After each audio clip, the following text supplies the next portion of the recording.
Namaskar, hello and a very warm welcome to CIET NCERT's live phone-in interactive program.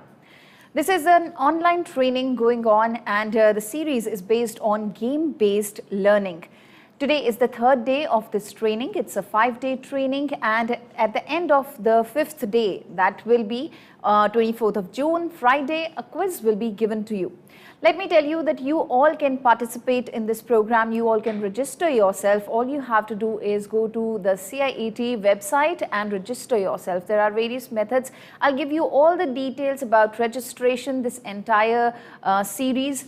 And that will be towards the end of this program. But for now, let me tell you that this is a third day, like I said, and our today's topic is exploring digital games for learning.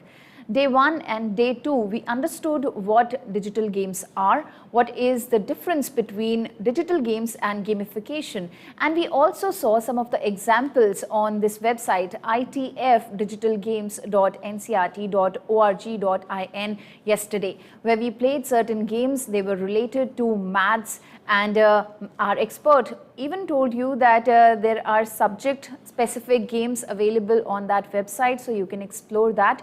So there's a lot of things we have already understood regarding digital games. So what are we going to understand today?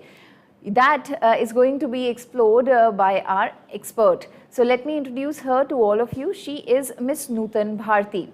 A very warm welcome to you, ma'am. Thank you, Tanvi. Hello to everybody. Namaskar. Namaskar, ma'am. Ma'am is an associate professor and consultant e-learning from Laughing Tree Learning Network. And she'll be answering all your questions. If you have any questions, any doubts, then please write it down in the chat box of our YouTube channel, that is NCERT Official, and we'll take those questions towards the end of this program. You're watching us on PM eVidya channel number 6 to channel number 12. And if you want to email us your questions, our email ID is training.helpdesk@ciet.nic.in. If you want to give us a call, the number would be 8800440559. So there are various mediums through which you can get in touch with us, and we'll be definitely taking up your questions. So let's just begin this discussion with our ma'am here. So let's ask ma'am, what is it that we are going to understand in this program titled Exploring Digital Games for Learning? Thanks, Tanvi, and welcome all the learners present here in this session. Today we are going to explore digital games for learning. Most of the games that we will be looking at are from open educational resource area. They are openly accessible to everybody. We will learn more about it as we go along our presentation today. And I would request you to be participating and sharing your experiences all the time. Tanvi? Absolutely, ma'am. So shall we begin? Yes, of course. Let's begin. Yes. So you see that as Tanvi has also summarized that since we began this week, we have already learned a lot about game-based learning, various aspects. Now, we are going to learn certain very specific things in this particular session, and so I have listed out some learning outcomes. So at the end of this session, you will be able to identify elements of digital real-life games and simulations. Yes, digital games, real-life games and simulations are different, Then we should be able to discuss main theories around game-based learning. There are many, but we would only touch upon one or two to keep things light, because it has already been discussed in previous sessions. Then we will extrapolate role of teachers in digital game-based learning, because I'm looking at the session and our learning and in interaction that there would be many teachers here who would be teaching the learners using the digital games and working in OER space. And finally, one thing I would like that we should all be able to create criteria for selecting effective games for learning, because there are so many and so much out there. We should have a criteria so that our learning becomes effective and we are able to apply those criteria while we are going ahead with our teaching plans. and interacting with the students and learners. But first of all the teachers are learners. So we are currently all learners, and let's go ahead with that. How we will learn now? We will learn in this session with some stories, some videos, and some scenarios. We would also have some collaborations with learners and experiences. There would be activities and there would be question and answers. So be prepared to participate. Now, as you know that I had mentioned, I'm speaking from the context of teaching in the school scenario.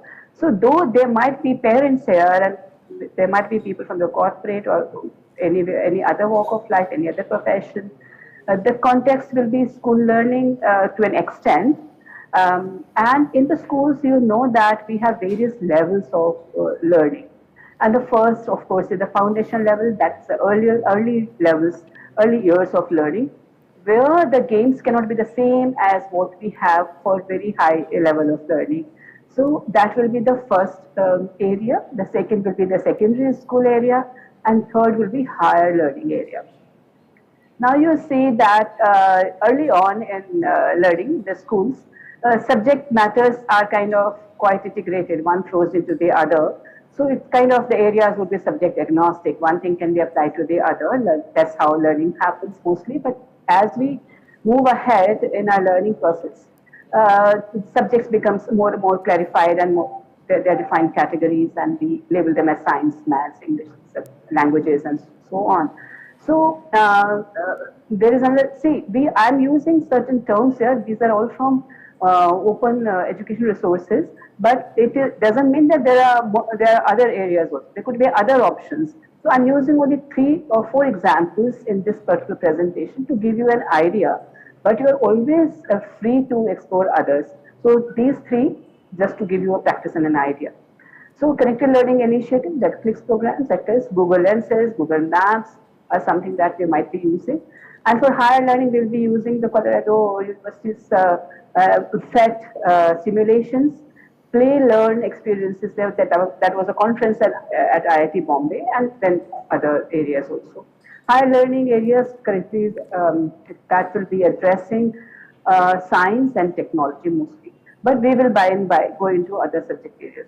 So you will see that here secondary school area is the richest right now, addressed by the educational technologists as well as the gaming people, because that's the age group that is actually using most of the games you see. Okay, so we go ahead and we see that usually when do we use a digital game during the learning process? So it is not that all the time we are playing game and trying to learn all the time.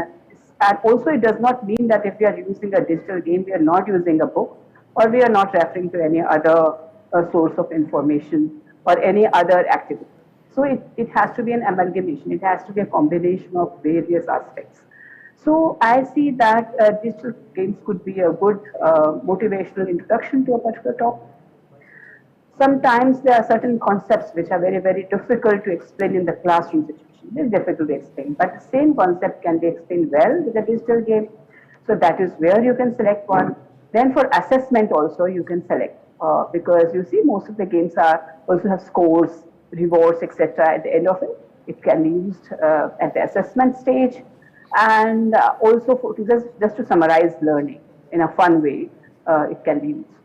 I've also seen that sometimes the entire topics, like for example, maybe the digestive system, for example, in biology, can be taught through digital games.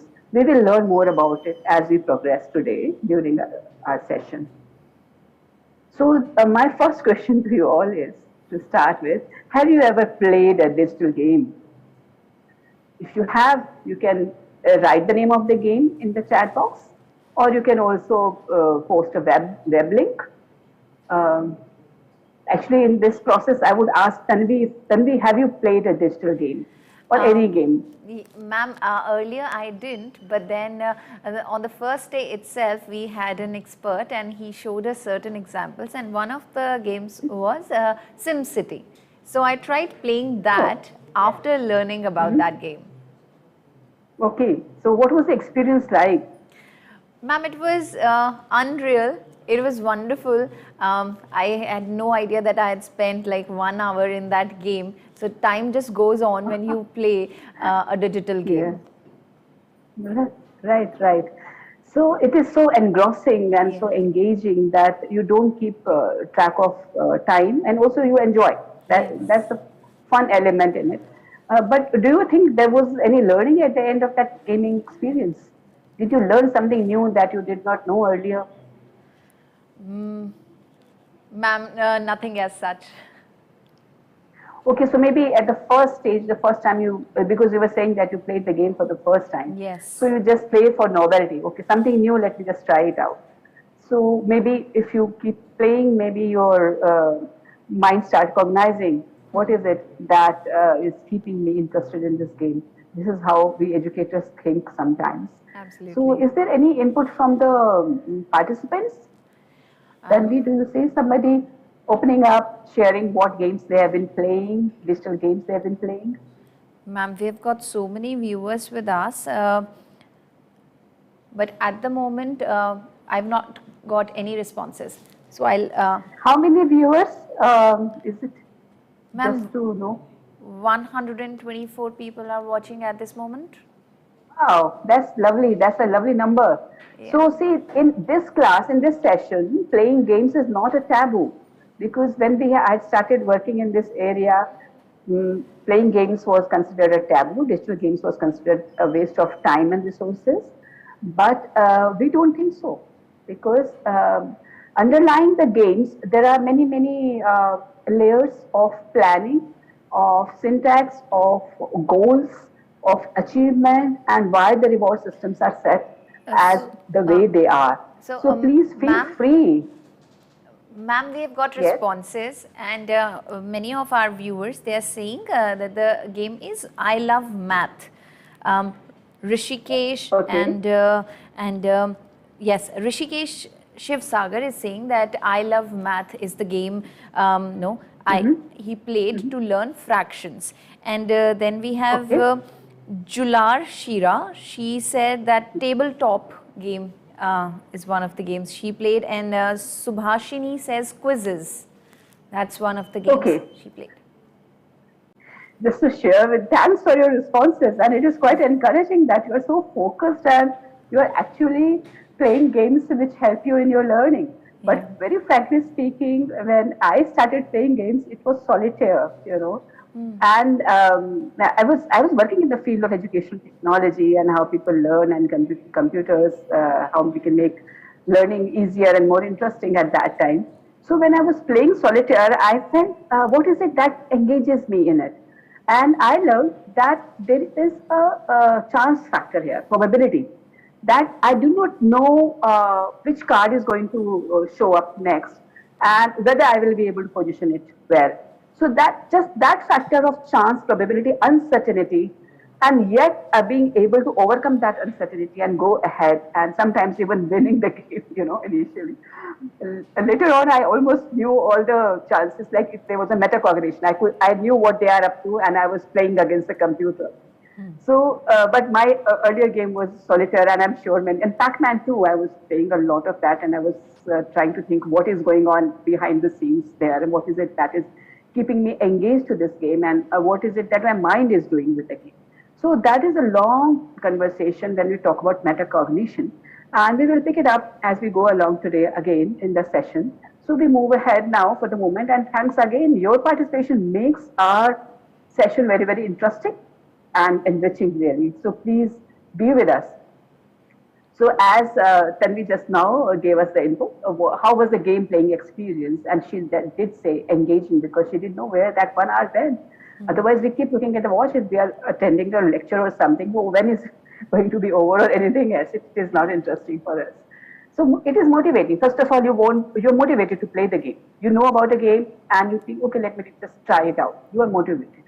It is engaging because once you start, you move from one step to the other on your own. Nobody is telling you, but you are engaged into that, completely immersed into it. And then also sometimes these days we have online games and players who you may not know, but they are all over the globe, everywhere. You might be connected with other learners. Even if the game is not online, Sometimes you share notes with your friends and say, okay, what was your score in playing this game? What was your experience? What did you do? Okay, I got stuck at that level, but were you able to overcome that level? What did you do? What are the tricks, so that is how you exchange notes with the other players, other learners, I'll say, players and learners. At the same here when we are talking about digital games here. And sometimes some games are very challenging. For example, I played solitaire. Some people might say, oh, solitaire is just below, like I don't play solitaire. It's too easy. But maybe sometimes some learners may feel that the competition is too stressing. I don't like the competition. I just want to play the game for the fun of it. It could be stressful in that way, in some manner. So like in the classroom also, we have different types of learners. Some of them might like very, very challenging situations. Some of them would like to take it easy. The same way in digital game playing experiences also, we have various types of players and learning situations. Now, again, the same questions will keep cropping all the time. And say, what was your criteria for choosing a particular game? So in the back of your mind, you will have, okay, let me just play this maths game or say language game or something. So again, in the chat box, while the session is going on, feel free to just keep typing in. Tanvi is there with us all the time, bridging our communication. So keep tapping in. What was your credit? That is why those three dots are there. These three dots are there on the screen, which means that these are your inputs also. These are something that I guess that you would have chosen, the reason for playing and your experience, about your experience. But you can also keep tapping in all the time. There are 124 plus people here, so please do participate. While you are tapping in, and whenever Tanvi, feel free to interrupt and intervene and to share interesting aspects and inputs from the participants in this session. I move ahead. Absolutely, ma'am.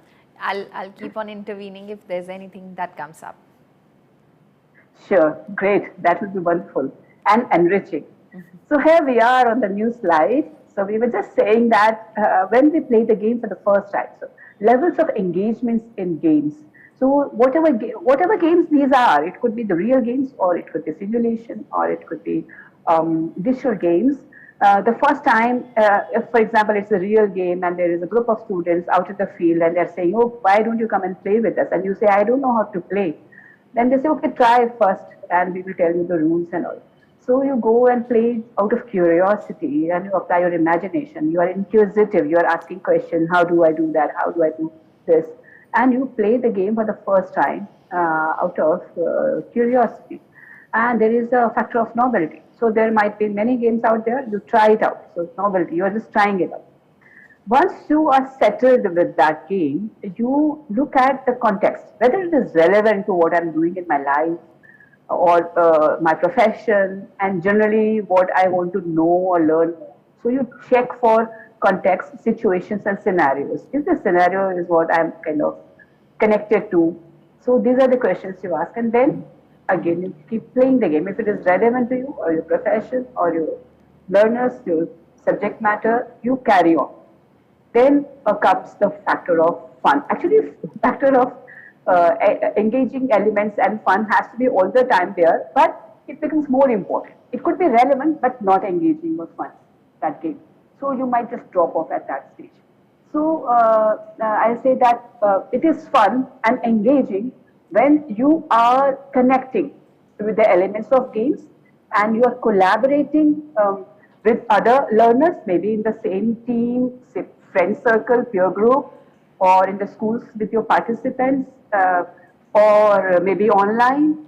And also you construct your own solutions.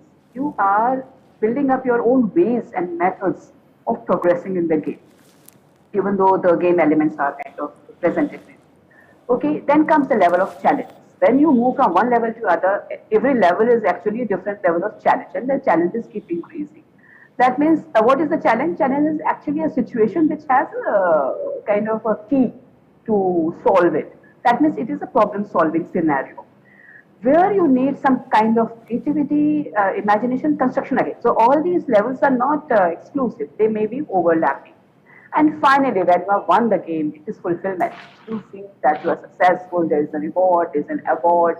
You feel a sense of achievement and there is an opportunity in front of you and you would like to repeat it many number of times. Now, this is the point where teachers should be very, very alert, and this is the point when teachers and all learners, every learner is intelligent enough to metacognize, in the sense that at some point of time, they can just take a short little break and ask themselves, why do I want to repeat it?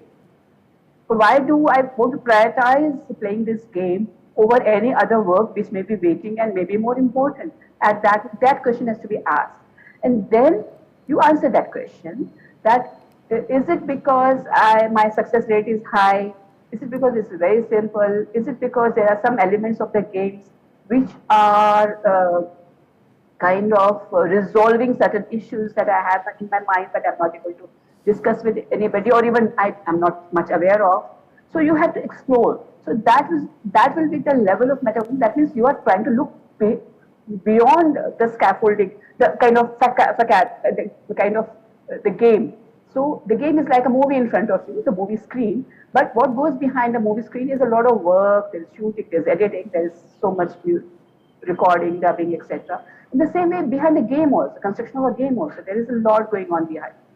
And in your mind also, there's a lot of cognitive activity happening when you are playing the game, the same way as you do when you are learning. Whenever you learn something new, you always click on the relevance, you want to see what are the fun elements, you want to collaborate, you want to construct your solution, and you want to be creative, and then you are rewarded and you get a success when you move from one level of class to the other.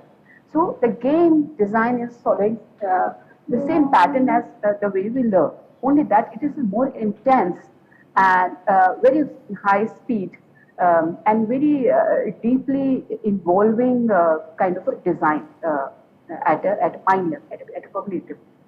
So I will go on this topic, but I shouldn't. So let's move ahead. In the meanwhile, if there is anything that you would like to say, please do keep writing in the chat box, and we will take a break any time to listen to you. Yes. So, ma'am, we have received certain queries, and when you ask that what digital games our viewers play, so we have got a long list now.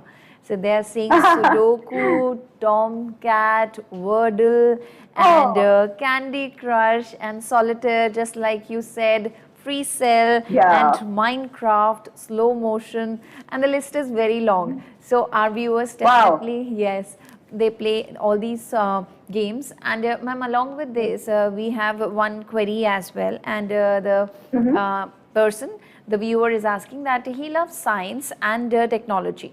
So can you suggest any game which is based on laboratory? Yes, there are many actually.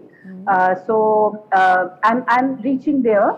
So please hold on, for a couple of minutes. Okay. What's the name of the participant here?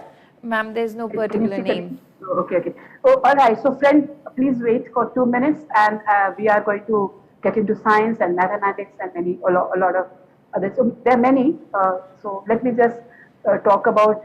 Let me keep my promise about differentiating between digital and real games. So you will see that on the screen. You can see that all the points that are bulleted here are common between real games as well as digital. Both have team engagements. There is peer learning.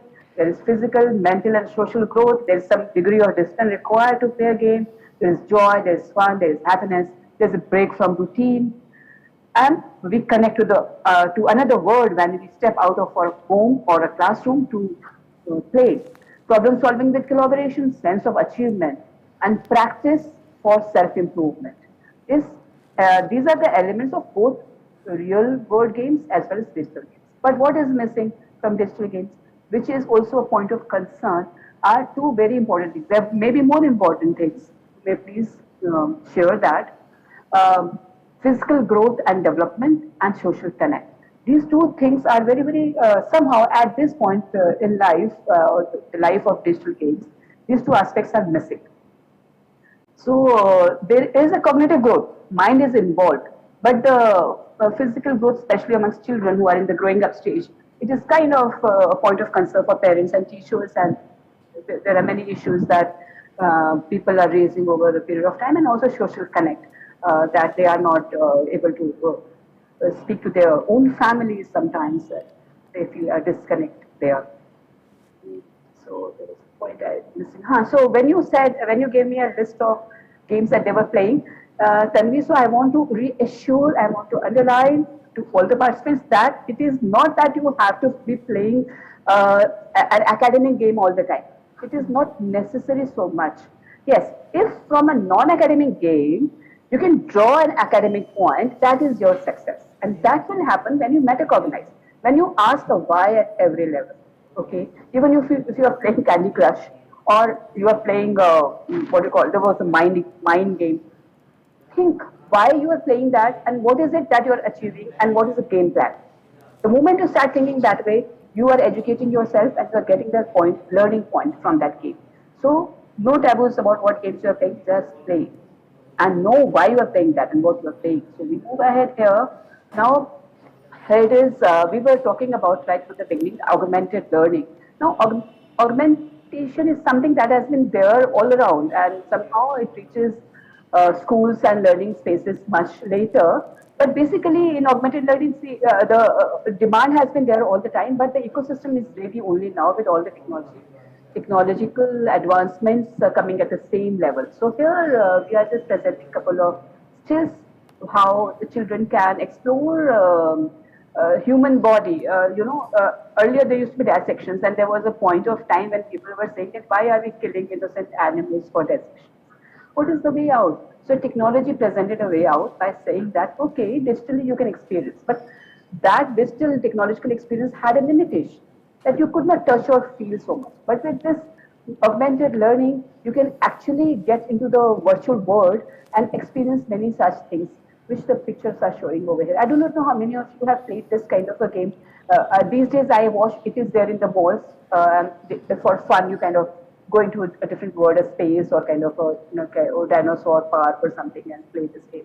So if you want to describe what is personal augmented learning, it is with an aim to align individual learning needs to context and scenarios offered during instructions to focus.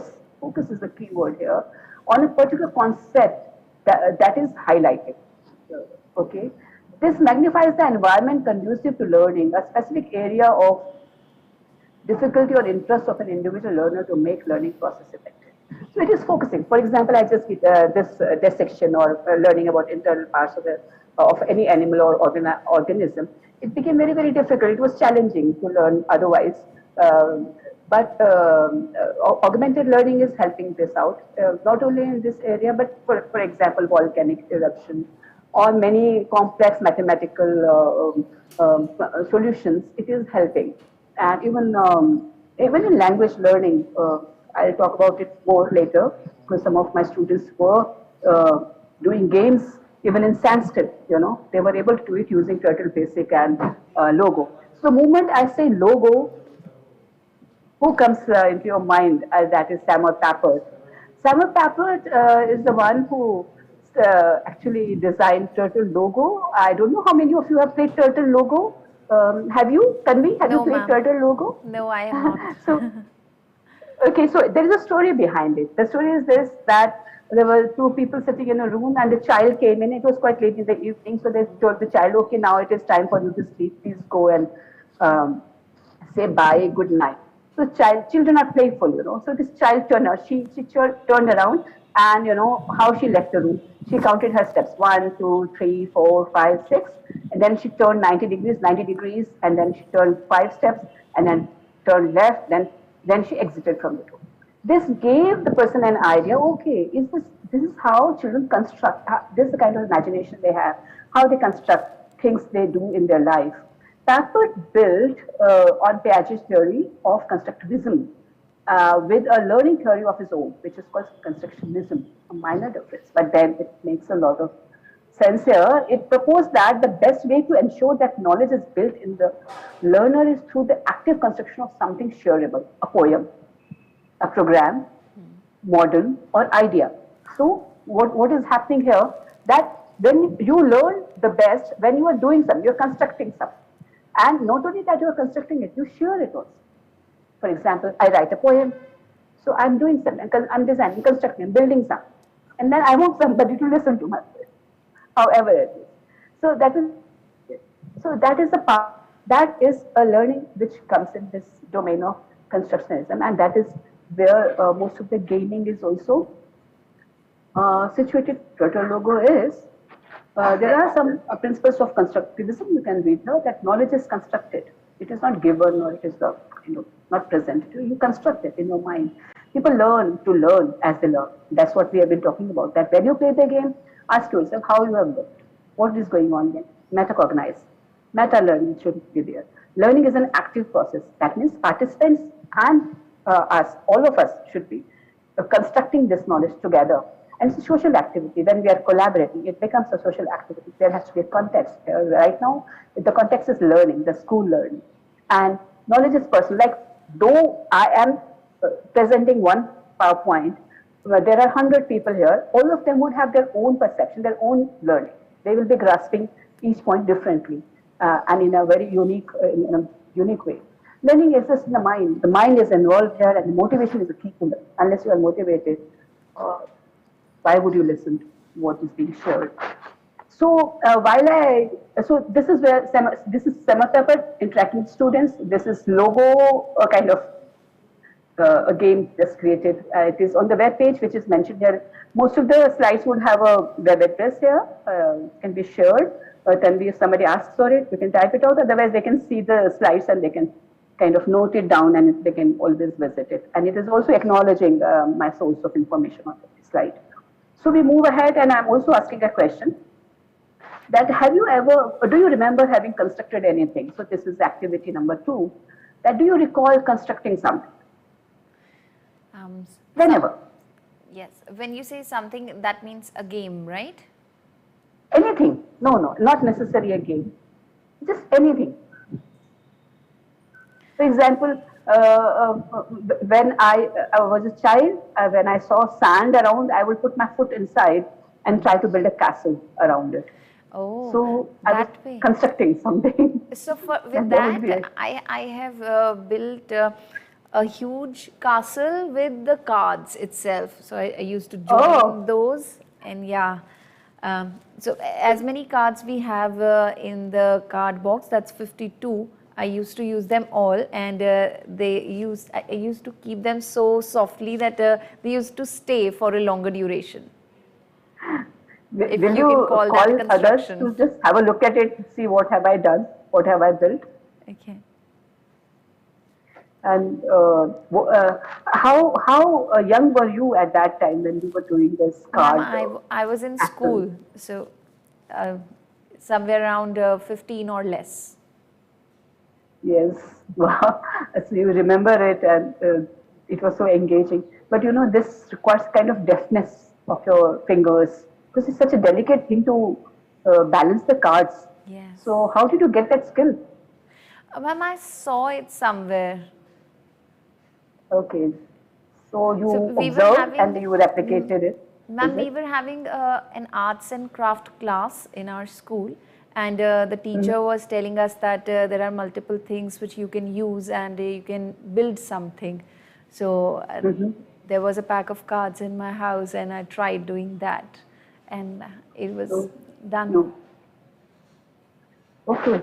So I'm asking the same questions from the participants also, if they have ever constructed anything. So ma'am, we have got responses.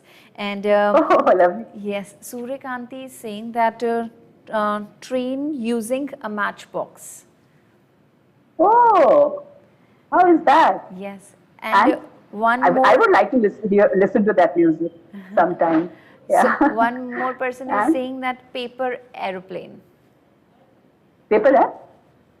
Paper aeroplane. Oh yeah, that's the more like, yeah, I also did that. Yeah. And making that paper plane and many things, you know, with paper, that's an art by itself. Actually, in mathematics, it is used quite frequently, you know. You'll just see in a while that this paper folding is used very well in explaining mathematical concepts also. So you are with us. Lovely. Keep playing, keep constructing, and keep sharing. So we go ahead. Yes, ma'am. So here it is. Yeah, Tanvi. So I'm going ahead, and this is the first example of an OER game exploring the games. Sugarizer is an app which is an OER space, and it is for young children. But I also play it. You know, so I would ask learners. So this is how the website would look, and the website name is sugarizer.org. Just in case you have your mobiles or any other device ready, you can just go there, and this is how when you start using this.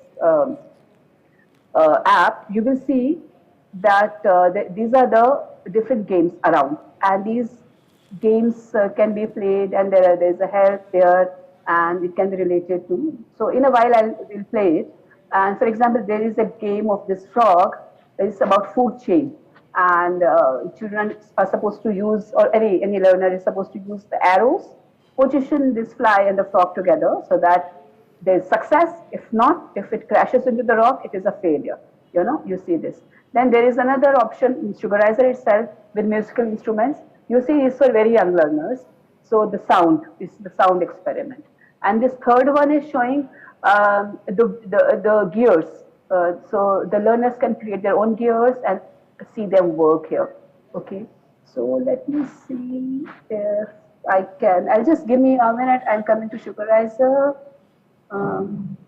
Sure, ma'am. So in the meanwhile, should I read out more responses from our viewers? That Please what do. all did they make? Yeah. So just in case somebody has reached the Sugarizer website, they have searched it. So there is something called try.sugarizer.org. They can open it and start playing it. Like if you are there already on the page, so take this option. That will give you a trial. Otherwise, you will have to download it, which will take more time. Now, all the games that I am demonstrating here can be played offline also and online too, and installed on your system. So there are three options. Yes, Tanvi, you were saying that you had some more inputs from our team. Many more inputs. They are saying a paper frog, paper ball, ship, and one person is saying walkie-talkie from Matchbox, and they're also saying we made something with bangles. Bangles. Oh, walkie-talkie is something we used to do with glasses, paper glasses or something. Yes, we used to play that. And so the wrap up on this particular activity is this, that when you construct something, when you do something, it stays with you. But if somebody had told you how to make a walkie-talkie or how to draw that particular design with bangles, maybe, and you had not done it, then you won't even remember that you went that path. But now that you have done it, you still remember, you still can recall. You can count the number of years that it has stayed with you. So that is the power of constructing and sharing it with others. Keep doing it, keep playing with paper frogs and paper fans also, and wireless with everybody around you. Please don't give up on these games. These are fun games. So here we are. This is the Sugarizer app, and interesting point about OER stuff is that it keeps growing. It is never close to, okay, this product is final and we are selling it off. It's not like that. It is growing all the time. So these three dots show that there are more to come. When I first time seen this Sugarizer thing, there were only 4 or 5 options. Now there is a whole string of things here. So see, I'm just putting the pointer here so you can see dollar streets. There are some mind games here, mind map. There are many, many options here. But the red ones are ones that I've tried again. So a number of times I've been trying it. So today, let me, just for purpose of demo, let me look at gears. Otherwise, you have some music, your sound aids, you have clocks, readings, you have certain movie making stuff also here, and of course, food chain, organized labyrinth, chart, painting, and lots of stuff here. So it depends upon your interest what you want to pick up. Let us go to the gear thing. Now, if I say, supposing here, so it is demonstrating. So do you have these things? How to use it? First, you choose the gear. Just make a circle. It converts into a gear. Make another circle, another gear. Bring it closer. Fix the gears. Place it anywhere you would like. Here is the third wheel. Now you. Okay, let's see. Okay, more wheels. It is a demo, by the way. I'm not doing anything. Now you are connecting 2 gears, any 2. with this blue line. You draw a blue line and it kind of connects. Then you give a motion to any one of these wheels, any motion, clockwise or anything, and you play it. There you can see it happen. So my nephew, who is now they're also telling you how to erase it. So while it is erasing, I'll tell you. So even children around 5 years can play it comfortably, and they have a lot of. So there is a lot of rangoli making things also, and even now he's making a lot of digital designs and all with this. So I close this, okay. And are you all playing this sugarizer game with? Or it can be on your mobile, or you can try it, or whichever way. So you can. This is one game you can try. Do you want to try something else? Ma'am, this is on sugarizer.org, right? Yes, sugarizer.org. When you go into any search engine and type it, you can have many options. You can choose one option and go ahead with that. There's a try option. There is an option to install it on your desktop or on your mobile, or you can play it through a server. You can play offline also. Okay, let me just try, just for the fun of it. Let me try this. So, is the sound available to you, Tanvi? Yes, ma'am. Loud and clear. Okay. So, not very easy game for me because I'm not good at it. Let me see whether I can catch the fly. Oh no, the fly is smarter than the frog. Oh, have I caught it? Oh, I've caught it. No. Before I crash, let me move ahead. So, are you all playing the game with me? Oh, imagine, applause. Okay, fine. So it's a good point to exit from this game. Ma'am, this game isn't it similar to what we used to play back when mobile phones were not that common? There was a snake, and the snake used to catch a dog. Yes. So this is where the point is. Now the mobile games at that time may not have been designed. Those games were not designed. That snake and little fight thing for learning purpose. Now from there we've evolved a bit more, and now this particular game that we were looking at is a food chain game. So we are making a food chain not only with the frog, but I think many other animals also. You can choose any other animal and make a food chain out of that. So it has gone a level higher. As we all evolve, the games are also evolving.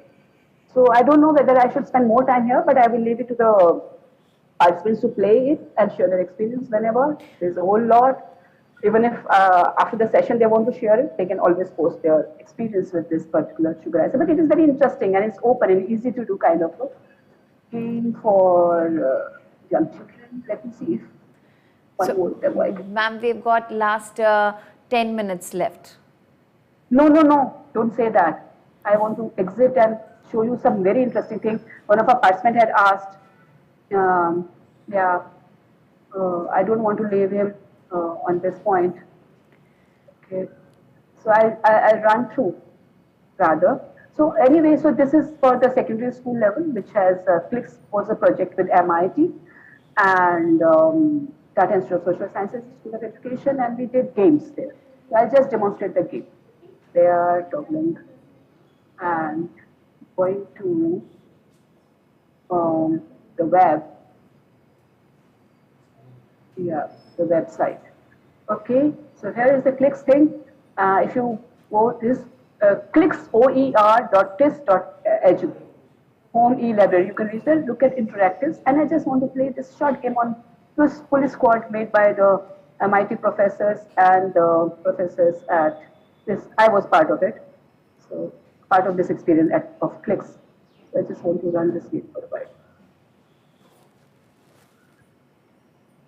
Yeah.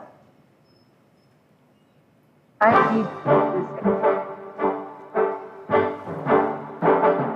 A bit of this is police squad.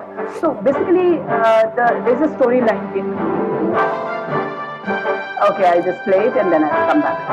So there is a cartoon film. There's a storyline. All right. I'm running through. There are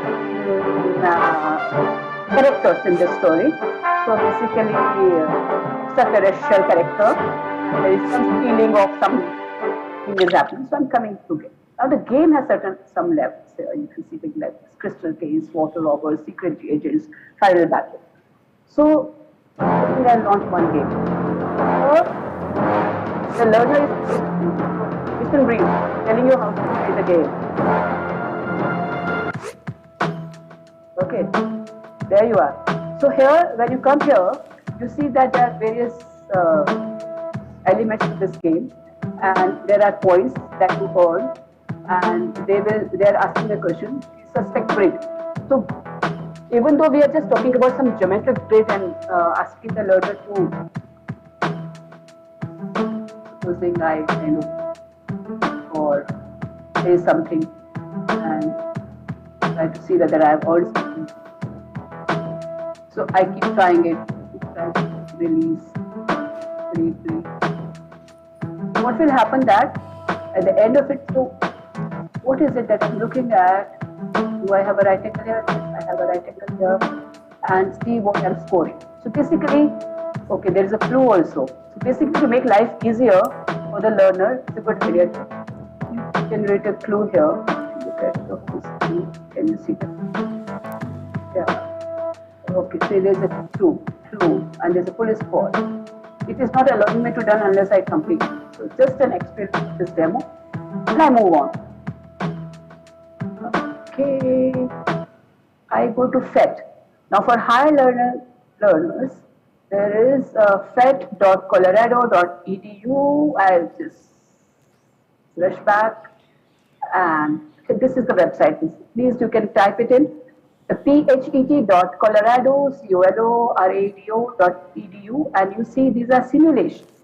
So simulations have, what is the difference between a digital game and a simulation? Is this that the learner has more variables in control than they will have in any other digital game. So you can play, for example, in physics, if I choose the subject physics simulation here, and I go on,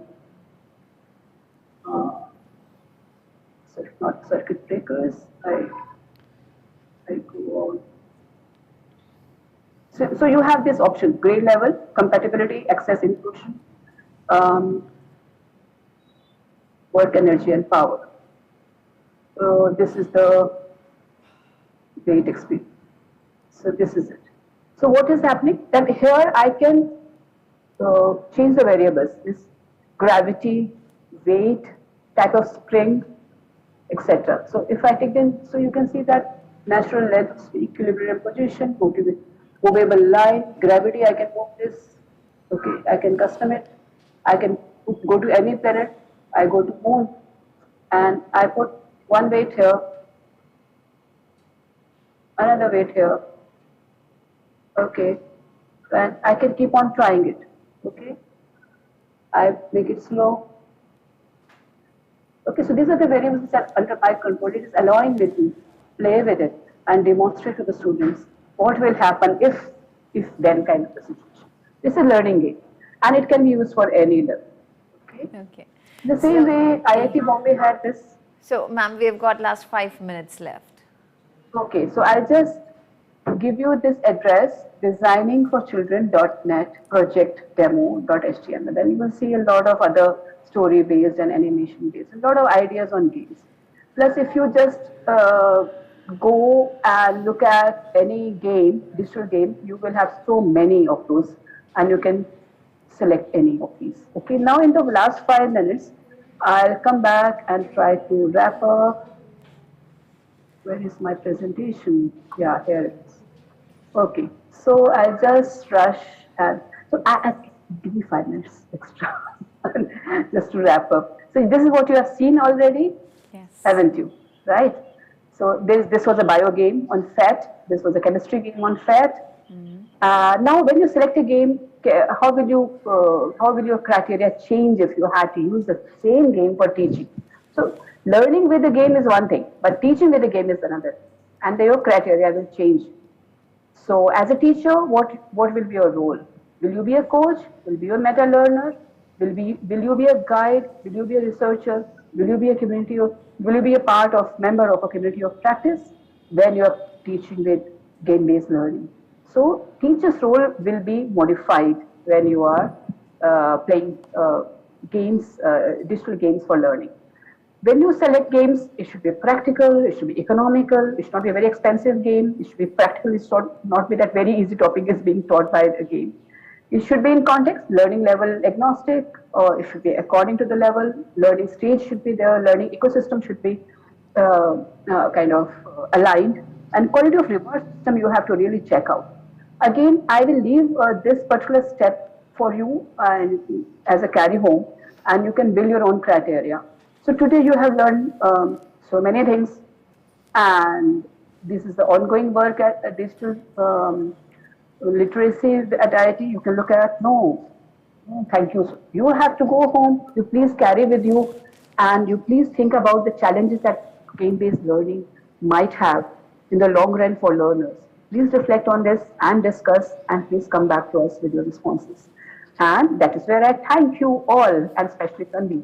Thanks, Tanvi. Thank you. Thank you so much, ma'am. Because we don't have much time left, so would you like to answer the question I asked you earlier, that the person loves science and technology, so would you like to suggest any games which are based on laboratory? Yes. So the first game, I will ask which level they are playing for. If it is higher learning, go for fet.colorado.edu, phet.colora, which I demonstrated just now. If you are looking at secondary level, go for clicks OER. You have number of games, interactives there. And it is very, very interesting because they are only selecting topics which are very, very difficult to teach in the classroom. Okay. And if you are talking about foundational school, you can look at Sugarizer. There are many games, fractions and multiplications, etc. over there. Science games lab is also there in. It's a real lab. You can really simulate a lab there. In fact, as well as clicks OER. So these are the two things that I can right away tell you, but there are many more out there in this world. Do try out and do share with us. Sure. So I'm sure our viewers are going to explore these options. You have just informed us. Thank you so much, ma'am. It was a wonderful program, and we saw so many digital games that you showed, and the website you said, sugarizer.org, that's going to be very useful for all our viewers. Thank you so much, ma'am, for being a part of this program. Thank you, Tanvi, and thanks a lot, participants. I'm sure you are playing games right now. Do keep playing. Thank you so much. Thank you. Thank Namaskar. you. Namaskar. Thank you to all the viewers for watching this program. I'm sure you liked it and you're going to play digital games from now on.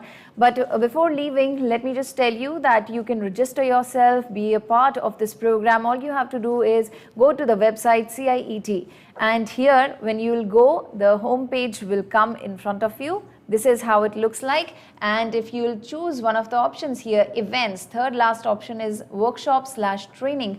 Please click here, and if you'll scroll it further, this is the online training on game-based learning. Click on this, and these are all the details of this online training. The schedule is mentioned here, what all topics are we going to discuss, everything is here, and this will be updated with time. Also, here is the QR code and the form which you can fill to be a part of this program. The quiz will be given to you on 24th of June, that is Friday. And it will be open for 1 month for all of you. If you will clear it, if you will score 70% and above in the quiz, you will get a certificate. So this is everything about this program, this online training. And tomorrow we'll come back again with a new topic, and the topic is going to be, which is already here on the website, and that is going to be development of digital games using Lumi. So raise your questions and be with us. Till then, keep on watching PME with their channels, and we're coming back with another special program, that is Sayog. So raise your questions and we'll wait for that. Thank you. Namaskar.